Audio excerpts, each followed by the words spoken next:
Hey guys, welcome back to another video of torts. आज की video में जो चीज़ अपन कवर करेंगे वो है काइंड ऑफ टॉर्टियस लाइबिलिटी, यानी किस किस तरीके से आपकी लाइबिलिटी आ सकती है टॉट के अंदर। सबसे पहली चीज़ जो अपन को करनी है वो है स्ट्रिक्ट या एब्सोल्यूट लाइबिलिटी, जो कि इसका नाम ही सजेस्ट करता है। स्ट्रिक्ट या एब्सोल्यूट लाइबिलिटी का मतलब स्ट्रिक्टली आपकी लाइबिलिटी होगी ही होगी या एब्सोल्यूटली आपकी लाइबिलिटी होगी ही होगी, राइट। तो क्या होगा इसके अंदर, चलिए पढ़ें। इस केस में ये होगा कि जो डिफेंडेंट है, मैंने आपको कल बताया था या पिछले वीडियो में ये बताया था कि प्लेंटिफ और डिफेंडेंट होते हैं। प्लेंटिफ वो होता है जो केस फाइल करता है और डिफेंडेंट वो होता है जिसकी गलती होती है, जिसके अगेंस्ट केस फाइल किया जाता है। तो स्ट्रिक्ट और एब्सोल्यूट लाइबिलिटी के अंदर क्या होगा, जो डिफेंडेंट है, the defendant is held liable without fault, मतलब भले ही उसकी गलती हो या नहीं हो लेकिन वो फिर भी लाइबल होगा ही इस वाली स्ट्रिक्ट या एब्सोल्यूट लाइबिलिटी के अंदर। अब वो किस तरीके से होगा, मैंने आपसे कहा था कि टॉर्ट में क्या होता है, आप अगर किसी की राइट को, लीगल राइट को सबड्यू करते हो या उसकी लीगल राइट उसको एंजॉय नहीं करने देते, उस केस में टॉर्ट की लाइबिलिटी आती है। अब वो इंटेंशनल हो या अनइंटेंशनल हो, किसी भी तरीके से अगर आपने किसी को उसकी राइट एंजॉय करने से रोका है तो उस केस में टॉर्ट का जो है, टॉर्ट की लाइबिलिटी एग्जिस्ट कर जाती है। वैसे ही यहाँ पर होगा, भले ही आपका फॉल्ट हो या ना हो, लेकिन अगर आपकी वजह से कोई अपनी लीगल राइट एंजॉय नहीं कर पाया तो आपके ऊपर टॉर्ट की लाइबिलिटी आ जाएगी। तो वो केस होता है स्ट्रिक्ट या एब्सोल्यूट लाइबिलिटी का। तो यहाँ पर जो पहले ही सेंटेंस में लिखा है, the defendant is held liable without a fault, this is an exception to mens रे, that is the presence of a guilty mind is unnecessary। मैंने कहा था पिछले वीडियो में, मेंस रे का होना या ना होना ज़रूरी नहीं है। हो सकता है टॉट के केस में मेंस रे हो, यानी आपने जानबूझ के अगर कुछ किया, या फिर मेंस रे ना भी हो तो भी टॉट की लाइबिलिटी आ सकती है, मतलब आपका कोई ऐसा इंटेंशन नहीं था लेकिन फिर भी हो गया, राइट। तो मेंस रे का होना या ना होना यहाँ पर ज़रूरी नहीं है, आपकी लाइबिलिटी आएगी ही आएगी। These cases fall under the following categories, in type की कैटेगरीज होती है स्ट्रिक्ट या एब्सोल्यूट लाइबिलिटी की। सबसे पहली कैटेगरी है इनएविटेबल एक्सीडेंट। इनएविटेबल एक्सीडेंट मतलब कुछ गलत हो गया जिसमें हम उसको इनएविट नहीं कर सकते, यानी हम उसको रोक नहीं सकते। अब वो इनएविटेबल है, यानी अब उसको रोका नहीं जा सकता, लेकिन वो एक्सीडेंट तो हो चुका है। तो जहाँ पर डैमेज हो जाए और आप उस डैमेज से एस्केप नहीं कर सकते, आप उस डैमेज को रोक नहीं सकते, तो वहाँ पर इनएविटेबल एक्सीडेंट हो जाता है। इस टाइप के एक्सीडेंट्स कब होते हैं, जब कोई सब्सटेंसेस आपने स्टोर करके रखे हों, अगर वो लीक हो जाए, या फिर अगर कुछ ऐसा हो कि आपने पानी स्टोर करके रखा, वो लीक हो गया और किसी आसपास के एरियाज़ में फैल गया, तो वो एक इनएविटेबल एक्सीडेंट होता है, राइट। तो यहाँ पर क्या होगा, इसके अंदर है केसेस में डैमेज इज डन, जहाँ पर डैमेज हो जाता है by the escape of dangerous substances that are brought or kept by anyone on his land। कोई डेंजरस सब्सटेंसेस अगर वो अपने पास ला के रखते हैं, जो अपनी लैंड पे रखते हैं, अगर वो छूट जाएं या एस्केप हो जाएं तो उससे जो भी डिस्ट्रक्शन होगा वो इस कैटेगरी के अंदर कवर होगा, यानी inevitable accident. For example water, gas, explosives etcetera. तो गैस और एक्सप्लोजिव तो आपको पता ही है कि जो हज़ार्डस सब्सटेंसेस के अंदर आते हैं, क्योंकि गैस और एक्सप्लोजिव में ज़रा सी भी चिंगारी लगी तो वो सीधा फटेगा। और जब हम वाटर की बात करते हैं तो वाटर अगर आप लिमिटेड क्वांटिटीज़ में स्टोर करके रखते हो तो ठीक है, लेकिन अगर आपने अनलिमिटेड या लार्ज क्वांटिटीज़ में स्टोर करके रखा है और अगर वो छूट गया, या उस पानी जो उस जिस एरिया में आपने स्टोर करके रखा है वो एरिया अगर टूट गया या कुछ हो गया, वो पानी पूरा बह गया, then it can cause a havoc और डिस्ट्रक्शन। तो ऐसी चीज़ें जो है वो इनएविटेबल एक्सीडेंट के अंदर कवर होती है। ये थी आपकी पहली कैटेगरी। दूसरी कैटेगरी है इनएविटेबल मिस्टेक, जहाँ पर आपकी गलती हो जाए, इनएविटेबल गलतियाँ हो जाए, या कोई कोई ऐसी मिस्टेक आपने कर दी जिसको रिवर्स नहीं किया जा सकता, तो उसे इनएविटेबल मिस्टेक कहा जाता है।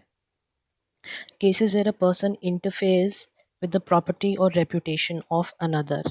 तो यहाँ पर आप किसी और की प्रॉपर्टी या रेपुटेशन के बीच में आप इंटरफेयर कर रहे हो, किसी की रेपुटेशन को आपने गिराने की कोशिश करी, या फिर आपने किसी की प्रॉपर्टी को ट्रेस पास किया, तो वो यहाँ पर आ जाएगा इनएविटेबल मिस्टेक के अंदर। और विकेरियस लाइबिलिटी मैंने आपको बताया ही था पिछले वीडियो में, क्या होता है कि विकेरियस लाइबिलिटी के अंदर कौन से केसेस आते हैं, ऐसे केसेस जहाँ पर रिप्रेजेंटेटिव ने अगर कोई गलती की हो, किसी थर्ड पर्सन ने कोई गलती की हो, लेकिन वो उसकी गलती का भार किसको उठाना पड़ेगा, आपको, राइट। तो किसी और के एक्शन से अगर आपके ऊपर लाइबिलिटी आ गई तो उसे विकेरियस लाइबिलिटी कहा जाता है।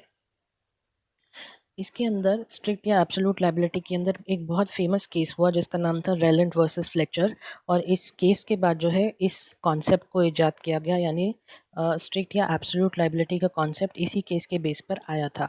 तो ये केस का नाम आपको याद रखना है, रेलेंट वर्सेस फ्लेचर। मैं आपको बताता हूँ इस केस के फैक्ट्स क्या थे या इस केस के अंदर क्या हुआ था। जो रेलेंट और फ्लेचर थे, इन दोनों के जो ज़मीनें थी वो एक दूसरे से लगी हुई थी। फ्लेचर का जो ज़मीन था वो कोल माइन की तरफ था, यानी उसके थ्रू आप कोल की माइनिंग कर सकते थे। और जो रेलेंट की ज़मीन थी उसके अंदर उसको उस ज़मीन को फर्टाइल बनाना था, यानी उसके अंदर उसको एक पानी का रिजर्वोयर रखना था जिससे वो पानी अपनी ज़मीन पर डालकर उसको फर्टिलिटी उसकी बढ़ा सके। तो रेलेंट ने क्या किया, अपनी ज़मीन के नीचे उसने एक गड्ढा खुदवाया और उस गड्ढे में उसने एक रिजर्वोयर बनाया। लेकिन जो रिजर्वोयर में पाइप्स लगे हुए थे, जो रिजर्वोयर की दीवारें थी जिसके अंदर आयरन रॉड्स और पाइप्स लगे हुए थे, वो आयरन रॉड्स और पाइप्स जो थे वो बहुत वीक थे। तो जब रिजर्वोयर का कंस्ट्रक्शन स्टार्ट हुआ, रिजर्वोयर बन के तैयार हुआ, उसके अंदर पानी भरा गया, लेकिन जो सिंस उसकी वॉल्स जितना कैपेसिटी ले सकती थी उस कैपेसिटी से ज़्यादा पानी जो था उस रिजर्वोयर के अंदर भरा गया और जो वॉल्स थी वो टूट गई। सिंस वॉल्स टूटी, वो सारा का सारा पानी लीक होकर फ्लेचर की ज़मीन में भी चला गया, यानी कोल माइन के अंदर भी चला गया, और वहाँ से जो कोल की माइनिंग हो रही थी वो अब नहीं हो पाई।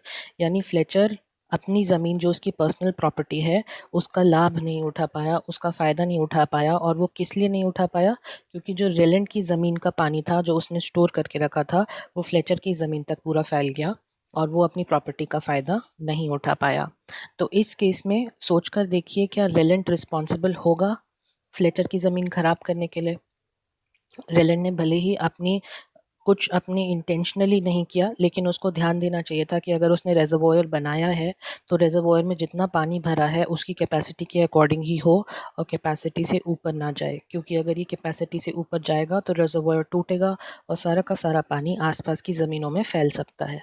तो रेलेंट को ये चीज़ ध्यान में रखनी चाहिए थी। सिंस उसने ध्यान में नहीं रखा तो यहाँ पर फ्लेचर की जो राइट थी, यानी right to use his own property, वो नहीं यूज़ कर पाया और उसकी राइट सबड्यू हो गई, तो उसके लिए रेलेंट जो है वो रिस्पॉन्सिबल रहेगा। समझ आया केस? अब हम पढ़ें कि इस केस के अंदर कोर्ट ने क्या जजमेंट दिया। रेलेंट वर्सेस फ्लेचर 1868 में ये केस हुआ था। उन्होंने ये जजमेंट दिया कि इफ़ अ पर्सन ब्रिंग्स और अक्यूमुलेट्स ऑन हिज लैंड एनीथिंग, कुछ भी अगर वो अक्यूमुलेट करता है अपने लैंड पे, which if it should escape may cause a damage, यानी अगर वो चीज़ उस लैंड से बाहर निकली तो वो डैमेज कॉज करेगी टू हिज नेबर्स, यानी उसके पड़ोसियों को जो है वो डैमेज कॉज करेगी। He does so at his own peril, यानी वो ये चीज़ करता है अपनी खुद के रिस्क पर। तो यहाँ पर जब रेलेंट ने अपनी ज़मीन पे पानी भरना स्टार्ट किया, रिजर्वोयर बनाकर पानी स्टोर करना स्टार्ट किया, तो उसने ये चीज़ अपने खुद के रिस्क पर करी, क्योंकि अगर ये पानी निकल जाता, उस रिजर्वोयर से छूट जाता, तो आसपास की ज़मीनों में डैमेज कॉज कर सकता था, और यही हुआ इस केस के अंदर। तो जब ये बोल रहे हैं कि he has to do so at his own peril, मतलब रेलेंट को जो है वो पूरी जिम्मेदारी लेनी चाहिए थी रिजर्वोयर जब बनाया कि पानी इस रिजर्वोयर से बिल्कुल भी लीक ना हो पाए। If it does not escape, अगर ये नहीं निकलता है, and causes damage, he is responsible however careful he may have been and whatever precautions he may have taken to prevent the damage। अगर ये नहीं भी निकलता पानी और फिर भी अगर डैमेज होता तो भी ये रिस्पॉन्सिबल ठहराता इस केस के अकॉर्डिंगली। यानी आप जितने भी प्रिकॉशन ले लो, अगर किसी को कोई भी डैमेज हुआ तो आपको उसके जो डैमेजेस हैं उसको रीपे करना पड़ेगा, या उसके जो लॉस हुआ है उसको गुड करना पड़ेगा, उस लॉस को आपको भरपाई करनी ही पड़ेगी। ये डिसीजन आया रेलेंट वर्सेस फ्लेचर के केस में। तो इस केस में तो पानी पूरा बह गया था, तो रेलेंट जो है वो रिस्पॉन्सिबल होगा ही। लेकिन वो ये भी कह रहे हैं कि अगर पानी नहीं भी निकलता और भी अगर कोई डैमेज होते तो भी आपको रिस्पॉन्सिबल ठहराया जाता, क्योंकि ये डैमेजेस आपकी वजह से हुए हैं। राइट। अब आप सोचेंगे कि ये बहुत ही अनफेयर सा डिसीजन है, क्योंकि अगर हमने पूरी ध्यान भी रखा होता, ये तो क्योंकि एक एक्सीडेंट है, राइट, एक्सीडेंट तो कभी भी हो सकता है, तो हमने पूरा ध्यान भी रखा होता, अगर फिर भी पानी निकल जाता तो हम क्या कर सकते थे। It is an inevitable accident, ये किसी के कंट्रोल में नहीं है। हो सकता है कुछ हो जाता, पानी निकल जाता, कुछ कुछ और होता, चलो मानो पानी भी नहीं बहता, कुछ और हो जाता, फिर भी डैमेज हो जाता। तो हम क्या कर सकते थे, ये एक इनएविटेबल एक्सीडेंट था। तो इस चीज़ के लिए एक दूसरा केस हुआ, रीड वर्सेस लायंस इन 1946, जिस केस में उन्होंने बताया कि जो रेलन वर्सेस फ्लेचर का जो डिसीजन आया है, जो उसमें पॉइंट्स दिए थे कि आप फिर भी रिस्पॉन्सिबल हो गए अगर कोई भी डैमेज हुआ, तो उसको हम अप्लाई किस तरीके से कर सकते हैं, वो रेड वर्सेस लायंस के केस में आया इन 1946। तो उस केस में क्या हुआ, the case of Red versus Lyons in 1946, it has been explained that two conditions are necessary. दो conditions का होना बहुत ज़रूरी है in order to apply the rule in Relent versus Fletcher. तो आपने जो Relent versus Fletcher का रूल दिया है ना, उसको अप्लाई करने के लिए Relent versus Fletcher का क्या रूल दिया है, ये है कि अगर कोई भी डैमेज होता है तो आप उसके लिए रिस्पॉन्सिबल ठहराए जाओगे, चाहे वो पानी लीक होने से होता या कोई भी और डैमेज होता, तो भी आप उसके लिए रिस्पॉन्सिबल ठहराए जाओगे। तो इस चीज़ को अप्लाई करने के लिए आपको दो कंडीशंस का ध्यान रखना पड़ेगा। ये रेड वर्सेस लायंस ने बोला, और उन्होंने क्या बोला, ये कौन सी दो कंडीशंस हैं। सबसे पहली condition, escape from a place of which the defendant has occupation और over which he has control to a place which is outside his occupation or control, or something likely to do with mischief, to do mischief if it escapes, and non-natural use of land, that is the defendant is liable if he makes non-natural use of land. If either of these conditions is absent, the rule of strict liability will not apply. तो पहली चीज़, पहली condition में वो क्या बोल रहे हैं कि कोई भी एलिमेंट जो है वो उस जगह से एस्केप होना चाहिए जहाँ पर डिफेंडेंट का कंट्रोल है, और ऐसी जगह पर जाना चाहिए जहाँ पर डिफेंडेंट का कंट्रोल नहीं है, और वहाँ पर कुछ गड़बड़ होनी चाहिए, तभी ये रूल अप्लाई होगा। और दूसरा केस ये, दूसरी कंडीशन ये कि जो डिफेंडेंट है उसने नॉन नेचुरल यूज़ किया है लैंड का, मतलब जिस यूज़ के लिए वो लैंड बना था वो वाला यूज़ नहीं किया, उस यूज़ से बाहर जाकर उसने कोई एक्टिविटी वहाँ पर करी है। तो सिंपली जो दो कंडीशंस हैं इस केस से अगर मैं आपको रिलेट करके बताऊं, तो पहली कंडीशन में ये लिखा है कि रेलन ने अपनी ज़मीन पर पानी रखा था, रिजर्वॉयर बनाकर अपनी ज़मीन पर पानी रखा था। तो पहली कंडीशन में वो ये कह रहे हैं कि जो एस्केप है, यानी जो पानी वहाँ से निकला, वो डिफेंडेंट यानी रेलेंट की गलती थी, तो डिफेंडेंट यहाँ पर रेलेंट हुआ। तो रेलेंट की ज़मीन से वो पानी निकलकर फ्लेचर की ज़मीन में जाना चाहिए, और वहाँ पर कुछ डैमेज हुआ होगा, तभी ये रूल अप्लाई होगा। मान लीजिए अगर पानी निकलता और सिर्फ रेलेंट की ज़मीन तक ही रहता और उसके बाहर कहीं नहीं जाता, तो फिर आप ज़िम्मेदार नहीं ठहरा सकते रेलेंट को। सबसे पहली कंडीशन ये है, ठीक है। तो सबसे पहली कंडीशन में वो ये कह रहे हैं कि किसी भी सब्सटेंस का ऐसी जगह से बाहर निकलना ज़रूरी है, दूसरी जगह पर पहुंचना ज़रूरी है, और वहाँ पर कोई डैमेज होना भी ज़रूरी है, यानी वहाँ पर किसी प्रकार का कोई ना कोई डैमेज होना ज़रूरी है, पहली कंडीशन। दूसरी कंडीशन में वो क्या कह रहे हैं कि non natural use of land होना ज़रूरी है। तो जहाँ पर रेलेंट ने रिजर्वॉयर बनाया, उस लैंड का जो ज़मीन था, जो उसकी तह थी या जो ज़मीन थी, वो प्रॉपरली नहीं बनी थी। आपने नेचुरली उस लैंड का यूज़ नहीं किया, वो इतना पक्का नहीं था कि आपके जो रिजर्वॉयर है उसको झेल पाए, आपके रिजर्वॉयर भी स्ट्रॉन्ग नहीं थे, तो आपने एक नॉन नेचुरल यूज़ किया है उस ज़मीन का। नेचुरली आप उस ज़मीन पर इतना बड़ा रिजर्वॉयर नहीं खड़ा कर सकते, और उस रिजर्वॉयर में ओवर कैपेसिटी ऑफ वाटर नहीं कर सकते, राइट। तो आपने बेसिकली उस लैंड का नेचुरल यूज़, जिस चीज़ के लिए वो ज़मीन बनी है उस चीज़ के लिए आपने उसका इस्तेमाल नहीं किया, बल्कि नॉन नेचुरल यूज़ किया है।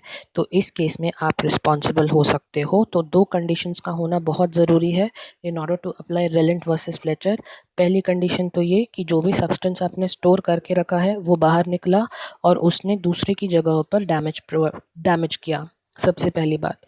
और दूसरी बात ये कि जो ज़मीन आपने यूज़ करी, आपने उसका नॉन नेचुरल यूज़ किया है। सिंस आपने नॉन नेचुरल यूज़ किया है, तभी यहाँ पर रेलेंट वर्सेस फ्लेचर का केस अप्लाई होगा। तो इस एग्ज़ाम के लिए, सी सीट के एग्ज़ाम के लिए, आपको सिर्फ ये दो केस के बारे में पता होना चाहिए कि रेलेंट वर्सेस फ्लेचर में क्या डिसीजन आया और रेड वर्सेस लायंस ने इसका एक्सेप्शन दिया, ठीक है। आई होप आपको ये दो केसेस क्लियर हुए हों। कोई भी अगर इनमें डाउट आए तो मुझसे दोबारा पूछें, व्हाट्सएप करके पूछें, मैं आपको क्लियर कर दूँगा। अब ये जो हमने पढ़ा स्ट्रिक्ट और एब्सोल्यूट लायबिलिटी की, जहाँ पे आपकी गलती मानी ही जाएगी, भले ही कोई एक्सीडेंट हो गया या कुछ हो गया, तो हर केस में ये अप्लाई होगा क्या? अगर ये हर केस में अप्लाई होने लगा तो हर कोई इस तरीके से गिल्टी पाया जाएगा, राइट? तो इसको अप्लाई करने के लिए भी कुछ एक्सेप्शंस जो हैं वो दिए गए हैं, यानी कुछ एक्सेप्शंस इस रूल के भी हैं। कौन सी कैटेगरीज ऐसी है जहाँ पर ये रूल अप्लाई नहीं होगा, यानी स्ट्रिक्ट या एब्सोल्यूट लायबिलिटी नहीं आएगी? तो सबसे पहला एक्सेप्शन है इसका, नेचुरल यूज़ ऑफ लैंड। अगर मैंने अपना जो ज़मीन है उसको नेचुरली यूज़ किया होता, मान लो मैंने वहाँ पे रिजर्वोयर नहीं बनाया, या रिजर्वोयर जो बनाया था वो बहुत पक्का बनाया, नेचुरली बनाया, और फिर भी अगर कोई एक्सीडेंट होता तब मैं उसके लिए रिस्पॉन्सिबल नहीं होता, क्योंकि मैंने तो जो लैंड का इस्तेमाल किया वो नेचुरली किया, राइट? वो लैंड बना था रिजर्वोयर बनाने के लिए, मैंने बनाया, फिर भी रिजर्वोयर टूट गया, या हमने बहुत स्ट्रॉन्ग रिजर्वोयर बना था लेकिन किसी ना किसी कंडीशन के कारण वो टूट गया, तो फिर मैं वहाँ पर रिस्पॉन्सिबल नहीं हूँगा। तो सबसे पहली चीज़ है कि हमने नेचुरल यूज़ किया है। If the use of the land is natural, यानी जिस चीज़ के लिए वो ज़मीन बनी है उसी चीज़ में मैंने उसको इस्तेमाल किया है, the rule of Rylands versus Fletcher does not apply. ठीक है? तो इन्होंने कंडीशंस ये भी दी हैं कि किस किस कंडीशंस में आप बच सकते हो। तो सबसे पहली कंडीशन ये है कि नेचुरल यूज़ अगर आपने किया है तो उस केस में आप बच सकते हो, rule of Rylands versus Fletcher आपके ऊपर अप्लाई नहीं होगा। Consent of the plaintiff. If the consent of the plaintiff is obtained, whether implied or express, the rule of absolute liability does not apply. अगर आपने सामने वाले से परमिशन ले ली थी तो उस केस में ये वाला जो रूल है एब्सोल्यूट लायबिलिटी का वो अप्लाई नहीं होगा। मान लीजिए अगर यहाँ पे रिलेट ने फ्लेचर से परमिशन ले ली होती, कि फ्लेचर को जाके बोला कि सुनो, मैं अपनी लैंड पे ना रिजर्वॉयर बना रहा हूँ, तो आपसे परमिशन ले रहा हूँ कि कल को अगर कुछ हो सकता है या कुछ हुआ, हम वैसे तो पूरा ध्यान रखेंगे लेकिन आपकी कंसेंट चाहिए कि इस ज़मीन पर हम एक रिजर्वॉयर बना रहे हैं, आपको ये पता होना चाहिए। अब उसने एक्सप्रेस कंसेंट दी, अगर उसने इम्प्लाइड कंसेंट दी वो ठीक है, लेकिन उसकी कंसेंट होना ज़रूरी है। अगर आपने उनको बता दिया था पहले ही कि हम एक रिजर्वॉयर बना रहे हैं, तो उनको अपनी तरफ से भी कंडीशंस या अपनी तरफ से भी प्रिकॉशंस लेने चाहिए थे कि कल को कोई एक्सीडेंट हो सकता है, तो हम यहाँ पर या तो प्रॉपर फेंसिंग कर ले ताकि पानी लीक होकर हमारी ज़मीन पे ना आए, तो वो भी ऐसा कर सकते थे। तो जहाँ पर आपने सामने वाले की कंसेंट ले ली है, उनको बता दिया है, तो वहाँ पर ये रूल रेलेंट वर्सेस फ्लेचर का जो रूल है वो अप्लाई नहीं होगा, यानी वहाँ पर एब्सोल्यूट लायबिलिटी नहीं आएगी। ठीक है? फिर act of a third party. If the act of third party to whom the defendant is not related at all, the defendant shall not be liable. However, if the defendant knew about a stranger's act and kept quiet, he shall be liable. अगर किसी तीसरे इंसान ने ये चीज़ करी जिससे defendant का कोई लेना देना नहीं था, तो उस केस में जो है डिफेंडेंट लायबल नहीं होगा। लेकिन अगर उसको पता था तीसरे इंसान के बारे में कि हाँ वो कुछ गड़बड़ कर सकता है और फिर भी वो चुप रहा, तो उस केस में उसकी लायबिलिटी आएगी। अब रेलेंट वर्सेस फ्लेचर में जो रिजर्वॉयर बना था, मान लीजिए कि जो कंस्ट्रक्शन वर्कर्स थे उन्होंने पाइप लगाने में गलती कर दी जानबूझकर, और रेलेंट को इसके बारे में पता नहीं था। तो यहाँ पर जो थर्ड पर्सन जो स्ट्रेंजर है जिसने ये चीज़ करी, तो इसके बारे में रेलेंट को पता नहीं था, तो अगर अब कुछ हुआ तो उसके लिए रेलेंट रिस्पॉन्सिबल नहीं माना जाएगा एज पर दिस एक्सेप्शन। अगर रेलेंट को पता था, उसने देखा कि गलत तरीके से पाइप लगा है और फिर भी वो चुप रहा, उस केस में रेलेंट की जिम्मेदारी आती है। Statutory authority. The public bodies storing water, gas, electricity, and the like are by statute exempted from the liability so long as they have taken the reasonable care.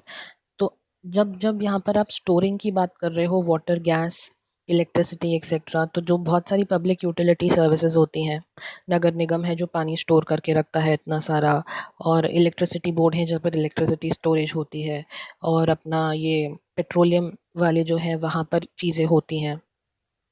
तो इन केसेस में ये तो इनको लॉ ने इनको ज़िम्मेदारी या राइट दिया है, क्योंकि इनका बिज़नेस है ये, जो ये इलेक्ट्रिसिटी स्टोरेज करते हैं, ये इनको लॉ ने बोला है कि आपको इलेक्ट्रिसिटी सप्लाई करनी है हर जगह, तो आपको उसका स्टोरेज करना ही पड़ेगा। तो जब तक उन्होंने प्रॉपर केयर ली है और प्रॉपर तरीके से सब सेफ्टी मेजर्स के साथ स्टोरेज किए हैं, तब तक आप ऐसी अथॉरिटीज़ को रिस्पॉन्सिबल नहीं ठहरा सकते। क्यों नहीं ठहरा सकते? क्योंकि उनको लॉ ने जो है एक ऐसी राइट या लीगल रिस्पॉन्सिबिलिटी दी है। फिर आता है act of God. Act of God मतलब परमात्मा या परमेश्वर का किया हुआ, जिसमें और किसी का कोई हाथ नहीं है। If the act is caused due to natural causes and without human intervention which the human cannot foresee, then the defendant shall not be liable। इसी केस में रेलिन वर्सेस फ्लेचर में मान लीजिए अगर अर्थक्वेक आता और अर्थक्वेक आने के बाद वो रिजर्वायर टूट जाता, जो हमने टैंक बनाया था या रिजर्वायर बना था वो टूट गया क्योंकि अर्थक्वेक आया। तो अब जब अर्थक्वेक आया है और वो रिजर्वायर टूट गया, तो उसमें क्या हमारी गलती थी? नहीं, ये तो एक्ट ऑफ गॉड था, ये नेचुरल कॉज था, क्योंकि ये कभी भी हो सकता था। नेचुरली हुआ, अर्थक्वेक आया और वो रिजर्वायर टूट गया, तो उस केस में हम रिस्पॉन्सिबल नहीं होंगे क्योंकि this is an act of God. Plaintiff's own default, अगर यहाँ पे कुछ ऐसा हुआ कि प्लेंटिव ने ही कोई डैमेज कॉज किया, तो वहाँ पर प्लेंटिव की खुद की गलती थी, तो हम क्यों रिस्पॉन्सिबल होंगे? फिर उस केस में प्लेंटिव रिस्पॉन्सिबल होगा। तो यहाँ पर when the damage is caused by the plaintiff's own intrusion into the defendant's property, this rule shall not apply. ठीक है। अब इन सारे एक्सेप्शंस को मैं एक और बार आपको एक मेरे प्रैक्टिकल केस से समझाता हूँ। ठीक है, इसी केस को अपन ले लेते हैं। मान लीजिए कि हमने, आप सबने देखा होगा ओवरहेड टैंकीज बनती हैं जहाँ पर बड़ी बड़ी टैंक्स होते हैं जिनमें पानी स्टोर किया जाता है। ठीक है, अब मेरा घर था नीचे, बगल में पड़ोसी का घर था, हम दोनों के घर एक दूसरे से जुड़े हुए हैं, जो रो हाउसेस होते हैं ना, उसी टाइप से। अब हमने क्या किया, अपना जो प्रॉपर्टी था, हमारी वाली जो प्रॉपर्टी थी, जो हमारा पीस ऑफ लैंड था, उसमें हमने एक ओवरहेड टैंक जो है उसको इंस्टॉल किया और बनाया। हालांकि ओवरहेड टैंक हमने बनाया है तो हमारी खुद की जो यूज़ है, पर्सनल यूज़ के लिए हमने उसको बनाया है। हमने क्या किया, ये तो जो हमारा लैंड था हम उसका कुछ भी इस्तेमाल कर सकते थे, तो हमने एज सच ओवरहेड जो टैंक है उसको बनाने की कोशिश करी, and we are successful in that. हमने अपने पड़ोसियों को भी इन्फॉर्म कर दिया था कि हम ये टैंक बनाने जा रहे हैं, और उनसे जो है उनकी इम्प्लाइड कंसेंट ले ली गई थी। ठीक है, अब कल को क्या हुआ, वहाँ पर कुछ हुआ, इलेक्ट्रिसिटी जो अपना ये लाइटनिंग होती है वो हुआ, जिससे टैंक जो है वो डैमेज हो गया। एकदम तेज तेज लाइटिंग हुई और टैंक डैमेज होकर गिर गया और सारा का सारा पानी फैल गया। ठीक है, अब इस केस में किस तरीके से जो है एक्सेप्शन अप्लाई होगा?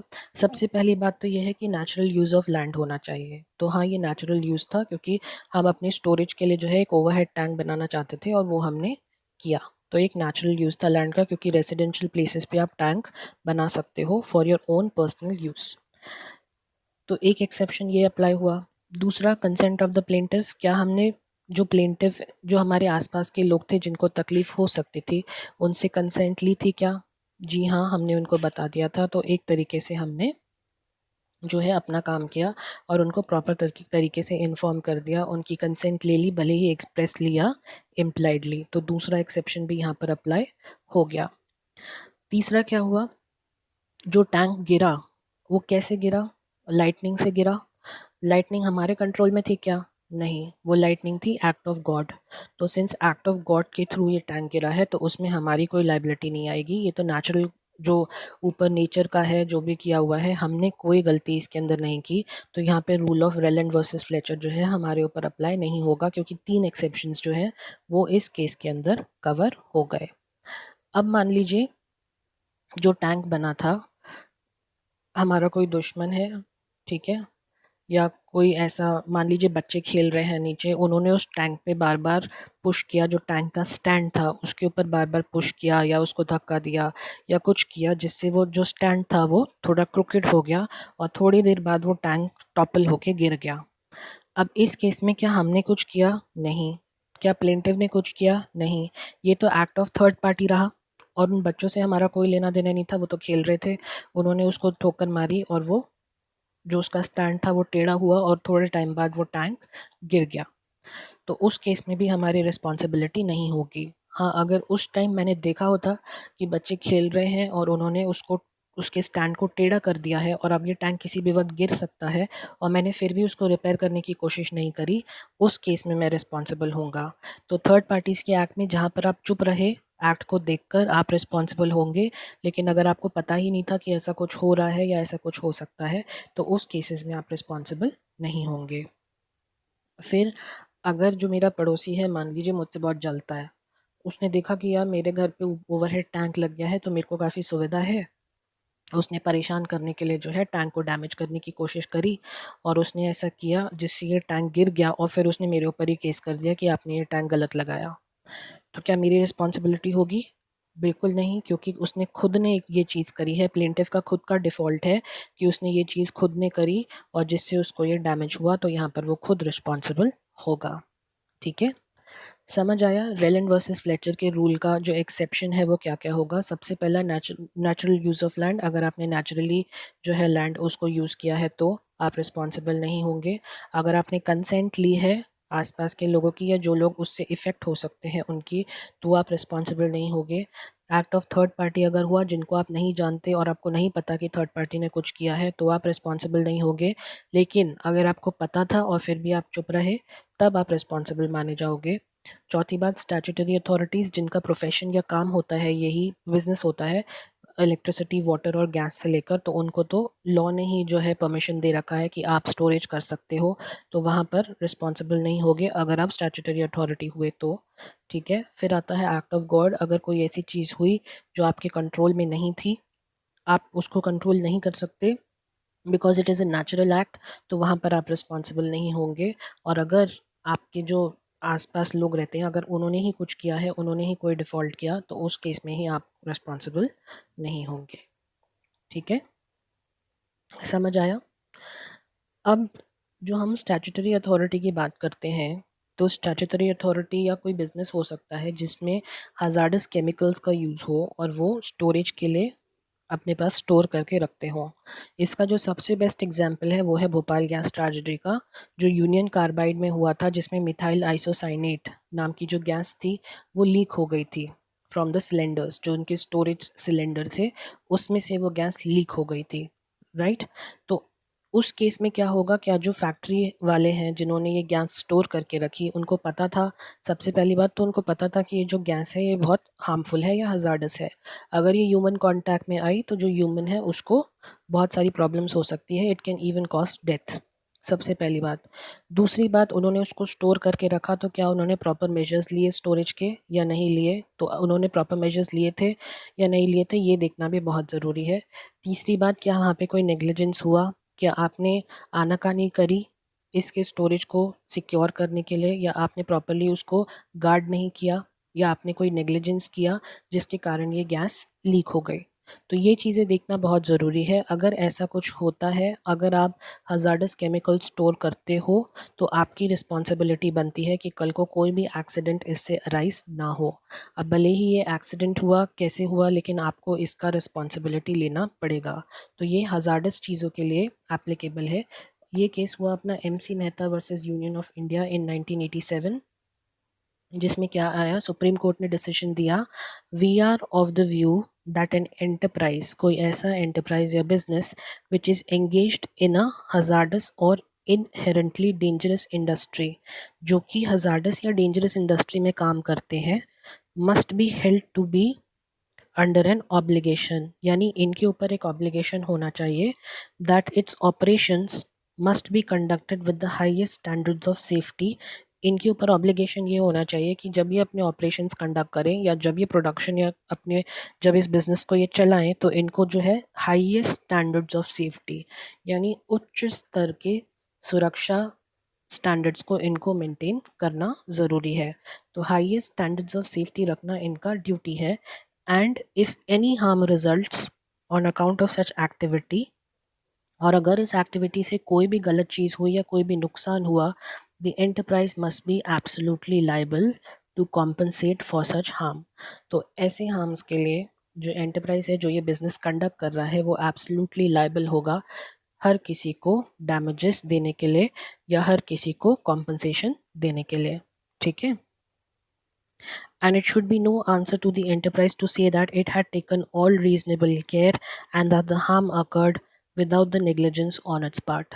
और जो है इस चीज़ को एक्सेप्ट नहीं किया जाएगा अगर वो बोलते हैं कि हमने पूरी प्रिकॉशंस लिए थे फिर भी ये हो गया और हमने कोई नेग्लिजेंस नहीं करी थी फिर भी ये एक्सीडेंट हो गया, तो उन केसेस को भी नहीं माना जाएगा। भले ही नेग्लिजेंस हो या ना हो, तो आपको जो है कॉम्पनसेट करना ही पड़ेगा। ये डिसीजन आया 1987 के अंदर।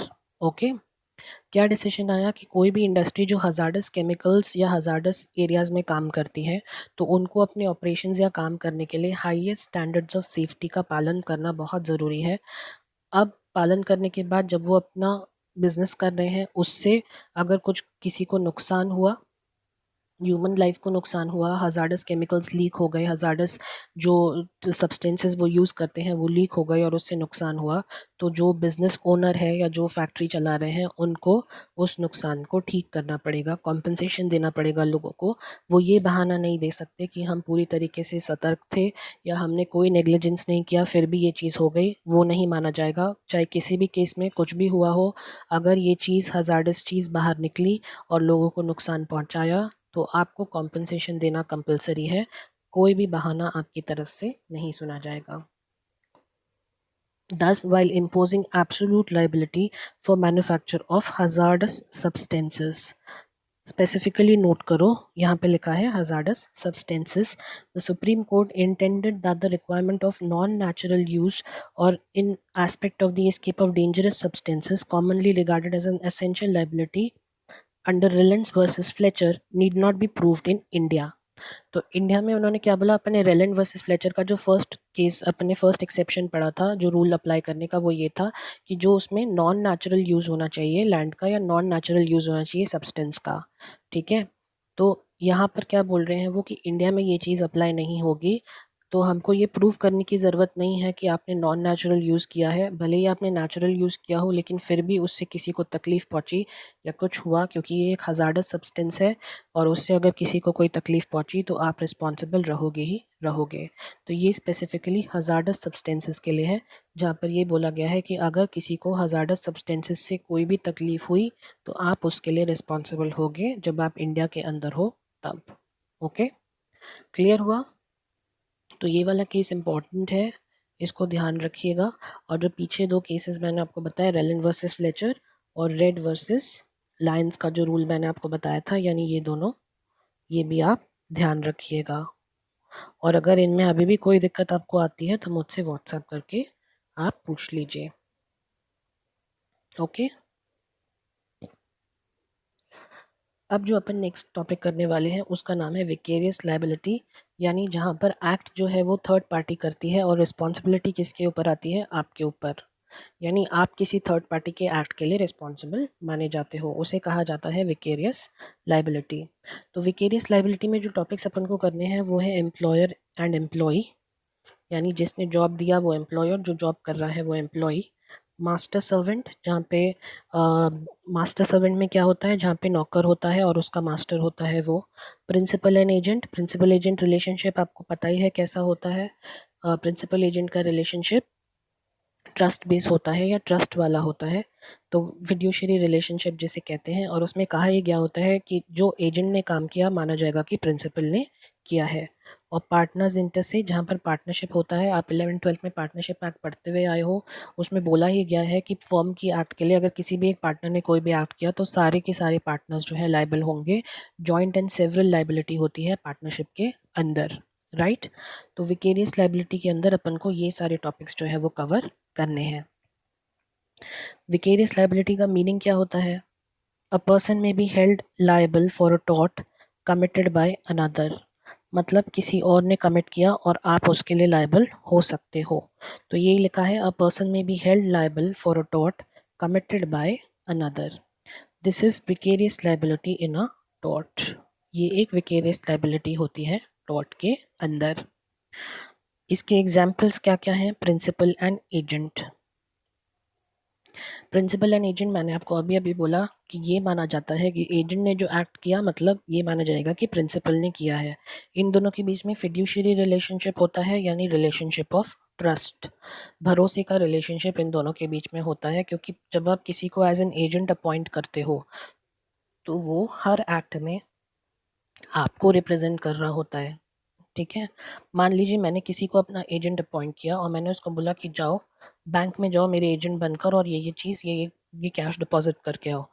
तो जब वो मेरा एजेंट बनकर बैंक में गया, वो बैंक वालों को बोलेगा कि ये कैश जो है ये मिस्टर दिशांत की तरफ से है एंड मैं ये डिपॉजिट करने आया हूँ, मैं उनका एजेंट हूँ। तो जब उसने वो कैश डिपॉजिट किया तो ये माना जाएगा कि वो कैश किसने डिपॉजिट किया है, मैंने डिपॉजिट किया है। वो तो सिर्फ एक मेरा एजेंट है, एक ज़रिया है जिसके थ्रू मैंने कैश डिपॉजिट कराया, राइट। तो एजेंट कोई भी काम करेगा तो ये माना जाएगा कि वो प्रिंसिपल ने किया है। तो इनके बीच का जो रिलेशनशिप होता है वो इस तरीके का होता है, इसे कहते हैं फिड्यूशरी रिलेशनशिप। तो इसमें जो मैक्सिमम अप्लाई होगा वो ये है, क्वी फेसिट पर एलियम फेसिट पर से, मतलब the act of the agent is the act of the principal. जो एजेंट ने एक्ट किया ये माना जाएगा कि वो प्रिंसिपल ने खुद किया है। For example, Lloyd versus grace and Smith and को लिमिटेड, ये 1912 का जो केस हुआ ये इसका एग्जाम्पल है। फिर हम आते हैं पार्टनर्स के ऊपर। तो इसमें जो ये केस का नाम है, आप सिर्फ ये याद रखिएगा कि प्रिंसिपल एजेंट के अंदर ये वाला केस हुआ था। इसकी डिटेल्स आपके लिए इम्पोर्टेंट नहीं है, सिर्फ ये याद रखें कि इसमें ये वाला केस हुआ था।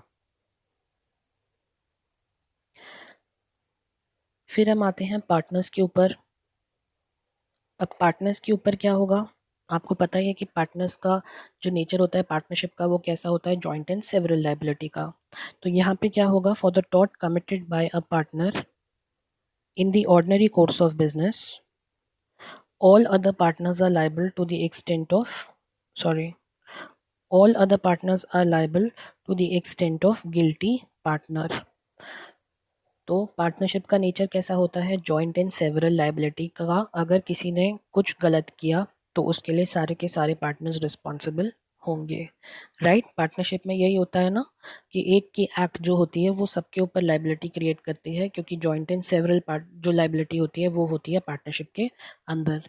तो टॉट में भी यही कहा गया है, फॉर द टॉट committed by a partner in the ordinary course of business, all other partners are liable to the extent of guilty partners.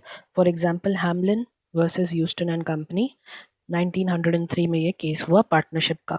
तो ये केस के नाम बस आप याद कर लीजिएगा, इसकी डिटेल्स एज सच जानने की अभी ज़रूरत नहीं है, ठीक है। तो अभी अपन ने दो चीज़ें करी जहाँ पर आप किसी और की एक्ट के लिए लायबल हो सकते हो। पहला अपन ने किया प्रिंसिपल एंड एजेंट, और दूसरा अपन ने किया पार्टनर्स। तो प्रिंसिपल एंड एजेंट में जो रूल है वो यही है कि जो भी एक्ट एजेंट करता है वो यही माना जाएगा कि प्रिंसिपल ने किया है। और पार्टनर्स के लिए जो पार्टनरशिप का रूल है जॉइंट एंड सेवरल लायबिलिटी का, कि अगर किसी एक पार्टनर ने कुछ किया तो दूसरे पार्टनर के ऊपर उसकी रिस्पॉन्सिबिलिटी आती ही है, क्योंकि वहाँ पर जॉइंट एंड सेवरल रिस्पॉन्सिबिलिटी आती है, या जॉइंट एंड सेवरल लायबिलिटी जो है वो एक दूसरे के ऊपर आती ही है। तो अभी अपन ने विकेरियस लायबिलिटी के दो पोर्शंस कवर किए हैं, एक अपन ने किया है प्रिंसिपल एंड एजेंट और एक अपन ने किया है पार्टनर्स का, ठीक है। तो इस वीडियो में अपन अभी यहीं तक करते हैं, इस यहाँ तक आप पूरा रिवाइज करें, अच्छे से पढ़ें, और फिर मुझे इसके बाद का जो वीडियो है आप वो देखें। कोई भी डाउट आता है यहाँ तक या कुछ भी प्रॉब्लम अगर आपको फेस होती है, प्लीज़ मुझसे कांटेक्ट करें तो ताकि मैं आपकी प्रॉब्लम्स को सॉल्व कर पाऊँ, ठीक है। Till then take good care of yourself and start studying. अच्छे से आप पढ़ें, पूरी पूरी मेहनत करें ताकि एक ही उसमें आपका ये एग्ज़ाम क्लियर हो। Okay, all the best.